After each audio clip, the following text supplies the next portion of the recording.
ಅಜ್ಜಿ ಮನೆ ಏನಾಯ್ತು? ಯಾಕೆ ಹಿಂಗೆ ಕೂತಿದ್ಯಾ? ಮನೆ ಏನಾಯ್ತದಪ್ಪ, ಎಲ್ಲರೂ ಮನೇಲಿ ಇದ್ದವ್ರನ್ನೆಲ್ಲನೂ ಊರವರೆಲ್ಲ ಬಂದು ಚೆಚ್ಚಾಕಿದ್ರು.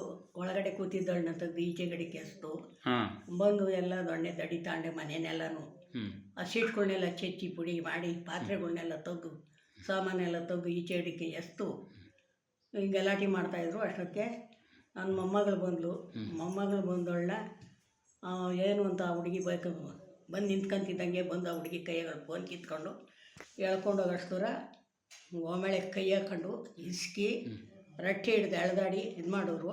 ಅಷ್ಟರೊಳಗಾಗಿ ನನ್ನ ಮಗ ಬತ್ತಿದ್ದಂಗೆ ಅವನು ಹಿಡ್ಕೊಂಡು ಹೊಡೆದು ಅವನೂ ತಳ್ಳಿ ಇದು ಮಾಡೋರು. ನಮ್ಮ ಯಜಮಾನರು ನಾವು ಎಲ್ಲ ಇದ್ದಾಗಿಂದ ನನ್ನ ಹೆಸ್ರಿನಲ್ಲಿ ಇರೋದು.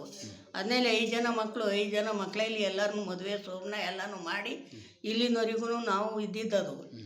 ಇವತ್ತೊಂದು ದಿವಸ ಕುಟುಂಬ ಹೆಚ್ಚಾಯಿತು ಅಂತ ಅಂದ್ಬಿಟ್ಟು ಮಕ್ಕಳು ಮರಿ ಇರೋಕ್ಕಾಗಲ್ಲ ಅಂತಂದು ಅವ್ರ ಮನೆ ಕಟ್ಕೊಂಡು ಹೋದರು. ನಾನು ನನ್ನ ಗಂಡನ ನಮ್ಮ ಮಾವ ಸಂಪಾದನೆ ಮಾಡಿದ ಮನೆ ನಾನು ಇಲ್ಲೇ ಇರ್ತೀನಿ ಅಂತ ನಾನು ಯಾರ ಹತ್ರನೂ ಹೋಗಿಲ್ಲ. ನಾನು ಅದೇ ಮನೆಯಲ್ಲಿ ಇದ್ದೀನಿ. ನಾನು ಇದ್ದಿದ್ದಕ್ಕೆ ಇವ್ರಿಗೆ ಕೆಲಸ ಮಾಡಿದ್ರು.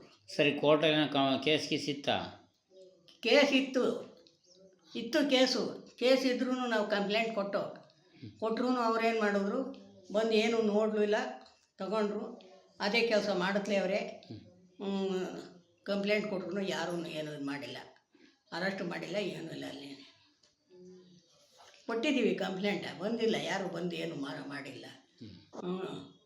ಹೌದಾ? ಬಂದೈತೆ, ಆದೇಶ ಬಂದೈತೆ. ಅದೇ ನಾವು ಕೋರ್ಟ್ಗೆ ಹಾಕಿದ್ದೀವಿ.